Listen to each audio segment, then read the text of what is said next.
of Pesach, what is he going to do? He's going to bring it for Pesach Sheni. So in this case, it's still a Karban Pesach because he knows he's going to bring it later. But had he had brought already a Karban Pesach, then we would have said that it's automatically uprooted. If he had brought one Karban Pesach and then he slaughters the second one in the middle of Pesach, we would say that this is automatically a Shlamim. But this fellow never brought a Karban Pesach. This Karban Pesach is going to be brought a month later on Pesach Sheni. V'hayu debayi akira. In this, only this Karban Pesach needs to be uprooted because naturally it would be continuing to be a Karban Pesach. Ha'acher, but another Karban Pesach, lo yibayi akira. It would not need to be uprooted. Now, all of this is an introduction to the question. If we say that Shechita is at the very beginning till the end, the entire process is a Shechita, Rabbi Yechanan's opinion. So if Salei Mitchila Shechita, so this sacrifice becomes invalid right away at the beginning of the Shechita because it's a Karban Pesach.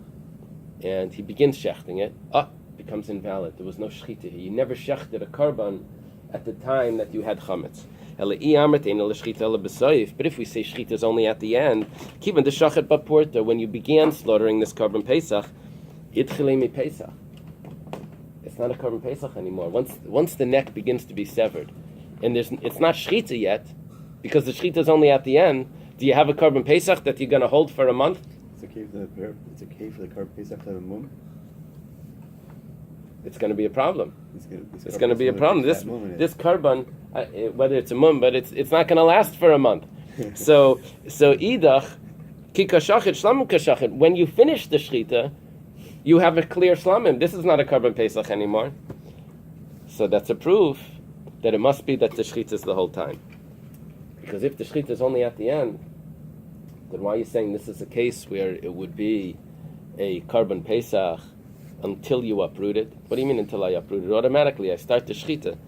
It's automatically uprooted. And the shechita is really didn't start yet. I'd only started cutting. The shechita is at the end. My question of the mum, though, actually is a valid question. Not specifically Karban Pesach, but any Karban. I mean, say if you're going to hold shechita only at the end, then you're bringing a cow that has a half-cut neck, right, for your Karban. It becomes a problem. Right. We discussed similar type questions before, and the answer that we gave to that was because this is the way the Torah prescribes the shechita. The question we asked before was if the beginning of the shechita becomes a treifa, because until you're finished it's a treifa. So how do you shecht it a treifa? Halfway through it's a treifa. Let's say by an animal you have to shecht both parts. We said because this is the way it's prescribed to do it, so it doesn't become that's the way the Torah prescribed it. You can't say that that's invalid. So Amalei Abaya says, granted, the animal itself would not be able to be held for a month and brought next month. However, Nehidid Chelemi Pesach, it's not an actual Karban Pesach, but Midmei Pesach Miyidchi. You'll still be able to sell it as an animal with a mum. Use that money to buy your next Karban Pesach. Right? The Chitem, and if you're going to say Boy Hamadavaracha, that when are you allowed to sell a Karban with a mum and use that funds to buy the next Karban is only if it can stand up and be estimated its value. V'hatanan, but it was taught in a Mishnah, Shachat Poshnayim, Oyreiv Shnayim Adayin, Him Efarcheses, Harei Kechai L'chol Devara. Taisha says it's not a Mishnah. He said there's no Mishnah like this. It's a Brisa somewhere. That it doesn't need to actually be standing up, even if it was slaughtered. If it's still mifarcheses, if the nerves are still in convulsing, so that's still considered alive. If it's still alive, regarding redeeming it and using those funds to buy another sacrifice. So here, what we're saying is, don't worry that the animal maybe can't stand up. It still has the value of a Karban Pesach. We'll still be able to get it. That's why, this case, it needs to be uprooted. Is that the gauge, by the way? The Mefarcheses? Does that distinguish whether... What is that? This is a special halacha that only applies to specific cases, that it's not considered dead for certain things. It's not considered...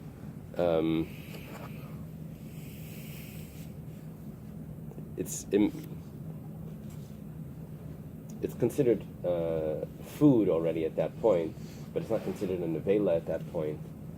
Nevela is going to die right away, and you said trefa is within a year, right? Yeah. So it has different halachas when it's in middle of this middle process. Okay, this is what we've learned regarding yesh l'shchitim tchila vad seif. Now we start. It's a new discussion. We have a little time to go through this. Rav Yehuda Amar Rav. Rav Yehuda says. Rav Yehuda is the famous student of Rav, and he says halach in the name of Rav.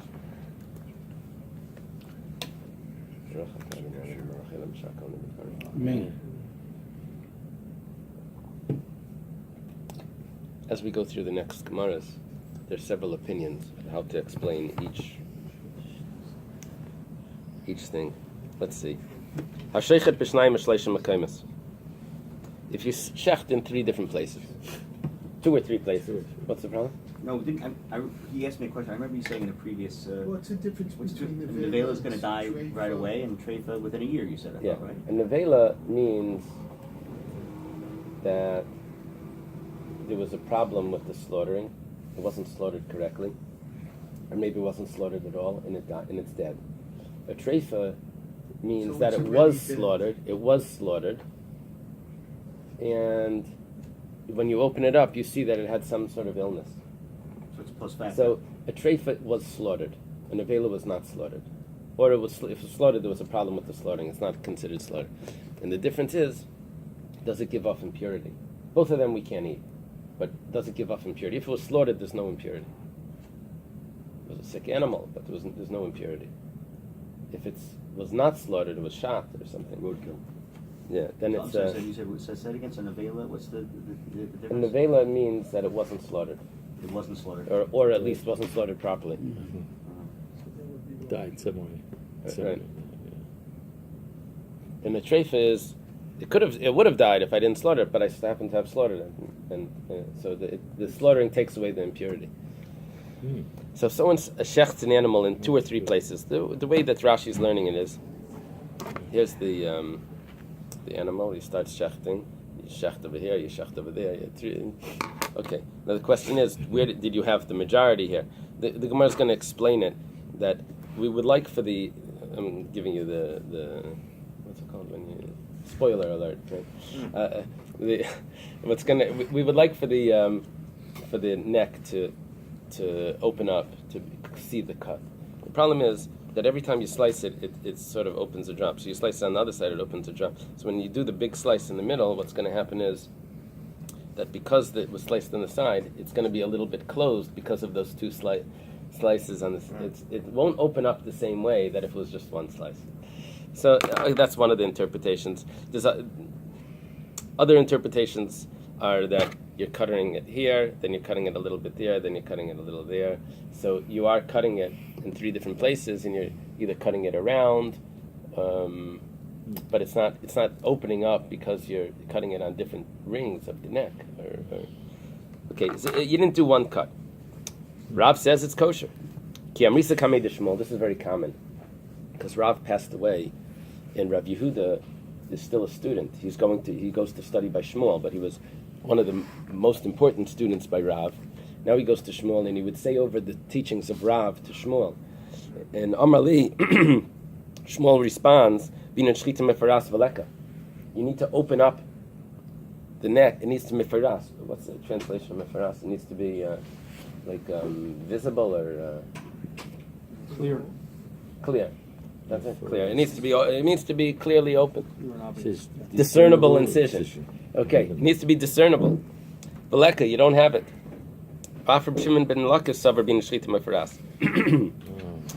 Shmuel says, even in Eretz Yisrael, Reish Lakish also holds like that. Or maybe it's the Gemara that's saying it. How do you know that the shchita needs to be discernible? Does it say over here? Diber. That his tongue is like an arrow that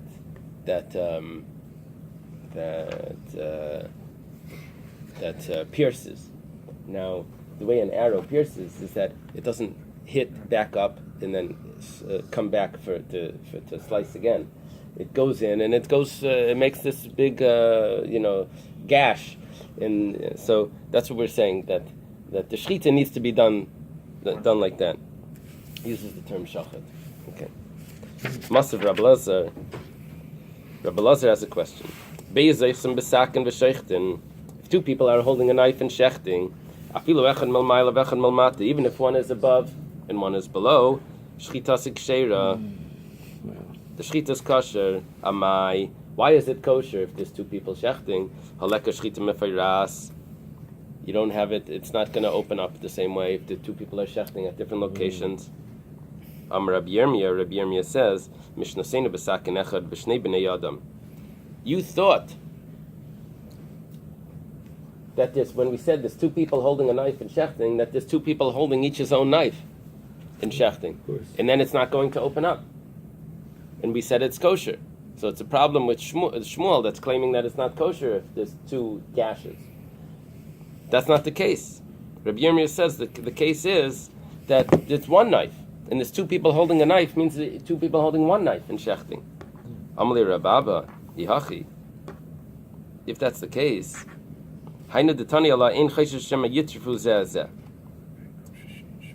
what it teaches about that is that we don't suspect that maybe each one is going to make the other one a treifa. If there's two people with knives, and there's two people there, each one with his own knife, Shaper, we understand why it's possible that one's going to make a treifa for the other one. Why? Because one person's going to do a shechita. What might you have said, Leichash, that maybe we should suspect? They're relying on each other. Each one's going to shecht half, but they won't shecht the majority. The animal's just going to become a treifa. And that's a big chiddush here. We say that even though there's two people shechting, we don't, too many cooks. No, that's not the case. Not too many cooks. But everyone, that's because everyone's going to add too much salt. But the Gemara says, Kedera de Beishutvi, a pot of partners never cooks, because each one relies on the other one. That, he's going to do this, he's going to do this. So, the committee. So, I thought you were listening. What is that? I thought you were listening. Okay. Okay. Sounds like these old films. So, Rabbi Smith, if let's just somebody's shechting, right? Somebody's designated to shech, and the parent starts to get a little nervous, and somebody else comes to help them. Yeah. So we said that by a regular shechita, that was no problem. By a sacrifice, we said that there's two opinions. Rabbi Lazar Bar Shimon held that you can't do that lechatchila, and Chum said you can't switch. The Chum said you could switch. Rabbi Lazar Shimon says you can't lechatchila, but the evidence was okay according to both. So here, that we're discussing this Mishnah. The Mishnah says that two people holding a knife and shechting, we say it's valid. So we're trying to say that if it's two knives, that makes sense. Why does the Mishnah have to tell it to me? Because I could have thought that each one's going to rely on the other one, and the Mishnah has to tell me that they're not going to rely on the other one. Each one's going to do a proper shechita. But if it's only one knife,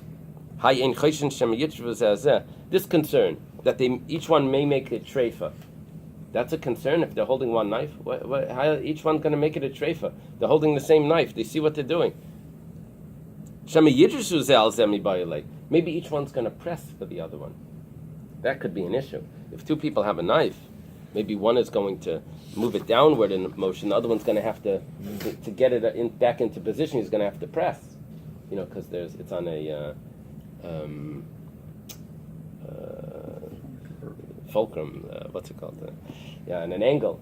You may have to press it down to get it back into position, and that's drusa. That's chopping. That could be an issue. Similarly, Rav Avin says, Tani, we can learn. We're going to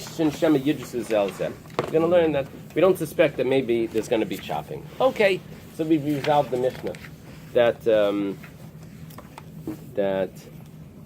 we're talking about that it's only one knife.